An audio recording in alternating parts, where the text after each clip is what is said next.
Երևանի կառույցներից համացանցում ամենաշատ տեղադրում են մի կառույցի նկար, որն այլևս գոյություն չունի, երիտասարդական պալատը, և բավականին տխուր և վրդովված մակագրություններով, որ շենքն այլևս չկա։ Ես առավել ևս տխրում եմ,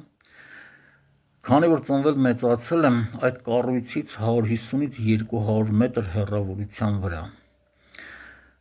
1966 թվականին գնացել եմ դպրոց, հենց այդ տարի սկսվել է շենքի շինարարությունը, և շենքը բարձրանում էր հենց իմ աչքի առաջ։ Շենքը ավարտեցին 1980 թվականին։ Շենք եմ մտել առաջիններից մեկը, չնայած շինարարության ժամանակ էլ եմ կառույցում եղել։ Շենքը հանձնելուց 11 տարի անց Հայաստանը անկախացավ 1991 թվականին։ Հայաստանը անկախության տարիներին ունեցավ 4 ղեկավար։ 4 ղեկավարից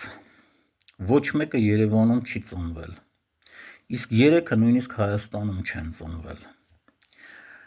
Երիտասարդական պալատը սկսեցին քանդել երկրորդ նախագահի օրոք, և եթե երկրորդ նախագահը լիներ Երևանում ծնված